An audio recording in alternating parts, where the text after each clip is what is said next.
안녕하십니까. 오늘 수요일 말씀을 함께 나눕니다. 오늘은 7월 22일 수요일 저녁 예배입니다. 지난주부터 새로운 말씀 시리즈를 여러분과 함께 나누고 있습니다. 큰 주제는 예수님의 마음 알기. 사실 우리 크리스천들에게 있어서 가장 중요한 게 바로 예수님의 마음을 알고 또 예수님의 마음을 이해하는 겁니다. 왜냐하면 알아야 우리가 행하고 또 알아야 그 길을 걸어갈 수 있기 때문에 그렇습니다. 그래서 이제 계속해서 예수님의 마음 알기라고 하는 말씀의 시리즈를 나누는데, 지난 시간에 그 첫 번째 시간 우리가 함께 말씀을 나눴습니다. 정말 예수님이 이리들 가운데 양을 보내는 그런 주님의 마음이 무엇일까? 비록 양들이지만 주님께서 목자가 되어 주셔서 그들을 지켜주시고 그들을 승리케 하신다고 하는 그런 주님의 마음, 함께 하시고 동행하시는 주님의 마음을 우리가 함께 나눴습니다. 오늘은 그 두 번째 시간입니다. 두 번째 시간으로 예수님의 마음 중에 관용, 관대하게 포용하는 마음, 그 예수님의 마음을 함께 살펴보려고 합니다. 사실 그 관용은 오늘 말씀에서 누구를 향한 그런 관용이냐면 사마리아 지역과 사마리아 사람들에 대해서 예수님이 품고 있는 관용의 마음을 함께 나누고자 합니다. 오늘 본문은 누가복음 9장 51절부터 56절까지 말씀입니다. 제가 봉독해 드립니다. 누가복음 9장 51절부터 56절. 예수께서 승천하실 기약이 차감해 예루살렘을 향하여 올라가기로 굳게 결심하시고 사자들을 앞서 보내심에 그들이 가서 예수를 위하여 준비하려고 사마리아인의 한 마을에 들어갔더니 예수께서 예루살렘을 향하여 가시기 때문에 그들이 받아들이지 아니하는지라. 제자 야고보와 요한이 이를 보고 이르되 주여, 우리가 불을 명하여 하늘로부터 내려 저들을 멸하라 하기를 원하시나이까? 예수께서 돌아보시며 꾸짖으시고 함께 다른 마을로 가시니라. 아멘. 오늘 말씀의 배경은 그렇습니다. 예수님께서 특별히 사랑하는 두 제자가 있었습니다. 야고보와 요한이죠. 물론 예수님의 12명의 제자가 있지만 그 중에 예수님에게 가장 신뢰받고 또 예수님의 제자 중에 가장 큰 역할을 감당하는 세 사람이 있었죠. 베드로와 야고보와 요한입니다. 오늘 성경 본문에는 야고보와 요한이 등장하는 거죠. 그래서 예수님께서는 특별한 장소에 가실 때 12명이 다 가기는 조금 그렇고 예수님의 12명의 제자 중에 특별한 사람들만 뽑아서 가길 원할 때, 예를 들면 변화산에 올라가실 때, 그럴 때 3명의 제자들을 데리고 올라갑니다. 그게 베드로와 야고보와 요한이죠. 오늘 그 예수님의 핵심적인 제자, 또 예수님부터 가장 신뢰와 사랑을 받는 제자들 중에 두 사람, 야고보와 요한이 예수님에게 질문을 던집니다. 사실 질문이라기보다는 베드로와 야고보와 요한의 자기의 속마음을 예수님에게 표현하는 겁니다. 그 말의 핵심은 오늘 우리가 읽은 본문에 나와 있죠. 54절에 뭐랍니까? 주여, 우리가 불을 명하여 하늘로부터 내려 저들을 멸하라 하시기를 원합니까? 예수님에게 질문 형식 같지만 사실은 그들의 마음 가운데 있는 그들의 생각이에요. 그들의 마음의 생각입니다. 그래서 예수님의 마음을 떠보는 겁니다. 우리 마음은 분명합니다. 하늘로부터 불을 내려서 저들을 다 멸하는 것, 그거 우리가 원하는 마음입니다. 주님의 마음도 우리와 동일하죠? 이렇게 묻는 겁니다. 사실 이 야고보와 요한이 이렇게 말하는 대상은 누구냐면 사마리아인이에요. 그 사마리아인에 대해서 지금 화가 나 있는 겁니다.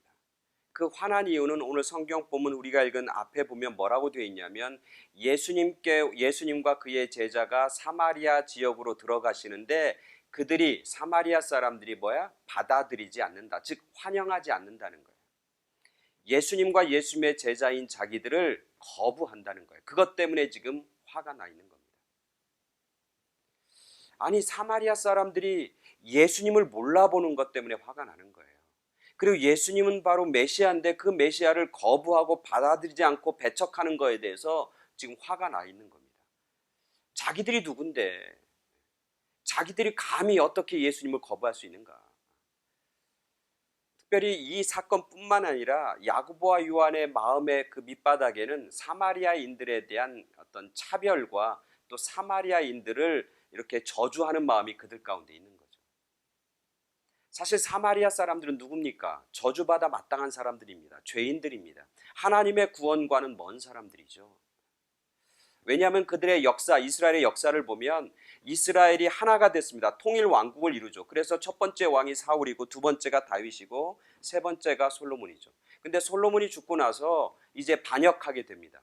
그래서 많은 사람들이 이 다윗의 집안의 혈통을 거부하고 반역해서 세운 나라가 바로 북이스라엘 사마리아 지역에 그들이 나라를 세우게 됩니다. 그게 북이스라엘이고 그리고 북이스라엘의 수도가 사마리아 땅이 되는 거죠. 그래서 남과 북이 갈라져서 계속해서 다투고 싸우고 갈등하는 역사가 쭉 됩니다. 수백 년 동안 그렇게 이어옵니다. 그러다가 결국 북이스라엘도 망하고 남유다도 망합니다. 그러니까 이 이스라엘 유대인의 입장에서 보면 정통 다윗의 집안인 유대인의 입장에서 보면 사마리아 사람도 그냥 반역자들입니다. 배반자들입니다. 그리고 쿠데타를 일으켜서 나라를 전복하려고 하고 정말 나라를 전복해서 한 나라를 자기들이 차지하고 있는 사람들입니다. 그리고 영적으로 신앙적으로 보면 그들은 어떤 사람들이냐면 신앙의 전통과 신앙의 유산을 제대로 물려받지 못한 사람들입니다. 그리고 그들은 아시리아라고 하는 곳에 패망해서 결국 그들과 혼혈을 이루고 혼혈 백성입니다. 이방 사람들과 혼인해서 혈통, 유대인의 혈통을 이어받지 못한 사람들, 유대인의 신앙과 믿음과 전통을 끝까지 유지하지 못한 그런 사람들입니다. 그래서 유대인들은 그들을 저주했고 그리고 그들을 손가락질했고 그들은 사람으로 취급하지 않았던 것이죠. 그래서 그들을 동물로 취급합니다. 개들로 취급하게 되었던 것이죠. 그들이 야고보와 요한이 그 마음이 저 밑바닥에 있는 겁니다. 괘씸하죠. 그런 사람들이 죄인들이 예수님이 지나가는데 회개하면서 나와서 울면서 예수님을 영접하고 받아들이지는 못할 망정 어떻게 예수님을 거부하고 어떻게 예수님을 환영하지 못하고 부인할 수 있을까? 그래서 야고보와 요한의 마음속에는 그런 화가 있는 겁니다. 그래서 저들은 우리와 동일하지 않은 사람들, 그리고 저들은 어떻게 보면은 적들, 그리고 그들이 회개해서 나와야 되는데 회개하지 않고 예수님과 자기들을 거부하니까 결국 그들의 마음의 속이 드러나게 되는 거죠. 그래서 예수님에게 얘기합니다. 예수님, 우리가 불을 명해서 저들을 멸하시는 것, 그걸 주님 원하시죠? 이렇게 묻고 있는 것이죠. 근데 이 베드로와 이 요한의 마음이 사실은 오늘 우리들의 마음, 또 우리들의 마음 깊은 곳에 있는 그런 마음을 대변하는 것이죠. 충분히 이해가 되는 것이죠. 우리들은 본성적으로 이기적이고 자기중심적이잖아요. 그죠? 그래서 내 생각, 그리고 나와 비슷한 사고, 그리고 나와 비슷한 행동을 하는 사람들하고는 아주 친하게 지내고 잘 지냅니다. 근데 나랑 행동하는 게 다르고, 그리고 나랑 말하는 게 다르고, 나랑 삶의 가치관이 다르고, 나랑 이념이 다른 사람들을 보면 뭘로 생각하냐면 적으로 생각합니다. 그리고 그들을 무시하고 때로는 그들을 저주하기까지 하는 게 오늘 우리들의 모습이죠. 그래서 우리의 마음이 다른 사람을 용납하는 마음, 그걸 관용이라고 합니다. 관용, 톨러런스라고 하죠. 영어로는 톨러런스. 나와 생각과 행동이 다른 사람을 받아들이는 능력, 그걸 관용이라고 그러는데 그런 관용의 마음이 점점점 사라지는 거예요. 이번 코로나 바이러스가 이제 우리 가운데 있습니다. 제가 살고 있는 LA 지역, LA 카운티라고 그러죠. LA 카운티 지역만 해도 매일 최근에 2,000명에서 4,000명 사이를 왔다 갔다 하면서 매일 확진자들이 나타나고 있습니다. 전체적 통계로 보면 지금까지 LA 카운티에서 코로나로 확진한 사람이 약 16만 명이 넘습니다. 16만 명이. 그럼 어떻게 되냐면 LA 카운티의 전체 인구가 약 1,000만 정도 됩니다. 1,000만 조금 넘습니다. 그래서 1,000만이라고 생각했을 때 16만 명이 확진자가 발생하는 거죠. 퍼센테로 따지면 어떻게 되냐면 100명 중에 1.6명 정도, 1명 반 이상이 확진자가 있는 거예요. 그러니까 우리가 어디 마켓에 가서 이렇게 모이면 100명 정도 모여 있으면 그 중에 1명 아니면 2명이 확진자다 이렇게 생각하면 되는 거죠. 그렇게 많습니다. 그래서 우리 온 사람들이 이 코로나라고 하는 것과 전쟁 중에 있는 거죠. 근데 전쟁 중에 있는데 정말 안타까운 것은 이 코로나라고 하는 적을 대하고 있는 각 나라들을 보면은 안타깝죠. 그죠? 이 전쟁에서 승리하는 것은 서로 비록 다르지만 코로나를 대응하는 방식도 다르고 코로나를 대하는 가치관도 다르고 행동도 다르지만 의식도 다르지만 그래도 서로 함께 손을 잡고 서로 이해하고 관용하면서 이 코로나와 이 코로나 바이러스와 싸울 때 우리 인류는 이 코로나를 물리칠 수 있잖아요. 근데 오늘날 이 코로나 바이러스에 직면하고 있는 인류의 문제 중에서 가장 안타까운 건 뭐냐면 서로가 이해하지 못하고 포용하지 못하고 관용하지 못하는 거죠. 그래서 이 코로나 바이러스와의 전쟁에서 점점 인류들은 힘들어하고 더 많은 고통 가운데 신음하고 있는 것이죠. 뿐만 아니라 지금은 무슨 전쟁을 하냐면 백신 개발 전쟁을 한다고 그래요. 백신 개발. 그래서 백신을 개발해서 누가 먼저 개발하느냐. 그래서 개발한 사람들이 결국 그 백신 개발한 걸 통해서 엄청난 이익과 유익을 얻게 될 것이다. 그래서 각 나라마다 서로 협력하고 정보를 공유하기보다는 자기들이 이 좋은 기회를 잡겠다고 서로 경쟁하고 다투고 싸우는 모습들을 보면서 정말 안타까움을 갖게 되는 거죠. 오늘 인류가 가지고 있는 가장 약점 중에 하나가 이 관용. 다른 사람을 이해하고 품에 안고 다른 사람을 감싸 안는 마음. 그것이 점점점 사라지고 있는 것이 너무나 가슴이 아픈 것이죠. 나라들뿐만 아니라 오늘 저 개인도 그렇고 여러분 개인도 마찬가지죠. 그래서 오늘 본문에서 예수님의 마음을 알아봅니다. 그렇게 베드로와 야고보와 요한이 그렇게 질문합니다. 오늘 우리들의 질문이죠. 예수님, 저 사람 나와 생각이 다릅니다. 저 사람 나와 가치관이 다릅니다. 저 사람 나와 행동이 다릅니다. 저 사람 그냥 없애주고 저 사람 그냥 제거해 주는 것, 그게 더 좋은 것 같습니다. 저 사람이 나에게 걸림대로 되고 저 사람이 나에게 스트레스가 되고 저 사람이 나에게 뭔가 어려움을 줍니다. 차라리 없는 게 낫죠 라고 생각하는 오늘 우리들의 마음을 누가 대변하는 거냐면 야고보와 요한이 대변하는 거죠. 그래서 예수님에게 묻는 겁니다. 저들을 그냥 없애는 게 차라리 나은 것 같습니다. 그렇게 묻는 거죠. 그 물음에 대해서 오늘 예수님은 뭐라고 대답해? 이렇게 얘기해요. 55절에 예수님께서 돌아보시고 야고보와 요한, 그렇게 질문을 던지는 야고보와 요한을 돌아보시면서 뭐라면 한마디로 꾸짖으시고 책망했다는 겁니다. 그런 마음, 책망했다는 거죠. 내 마음은 그런 마음이 아니야. 내 생각은 그런 생각이 아니야. 내 마음은 그들을 용납하는 마음이야 라고 하는 걸 예수님 마음이 그들에게 알려주시는 거죠. 꾸짖으시고 라고 해서 가로로 1이라고 되어 있습니다. 1. 그러면 그 꾸짖으셨다고 하는 것에 대한 해석이 있습니다. 그 성경 해석에 보니까 이렇게 나와 있습니다. 55절 끝에 다른 사본에 보면, 다른 문서에 보면, 다른 성경의 문서에 보면 55절 끝에 다음과 같은 말이 있습니다. 그렇게 되어 있어요. 뭐라고 하냐면 꾸짖으시며 이르시되 너희는 무슨 정신과 무슨 마음으로 말하는지 모르는구나. 인자는 나는 사람의 생명을 멸망시키러 온 것이 아니요 구원하러 왔노라 하시고. 그러니까 이 말이 여기서는 빠져 있다. 그렇게 쓰고 있는 거죠.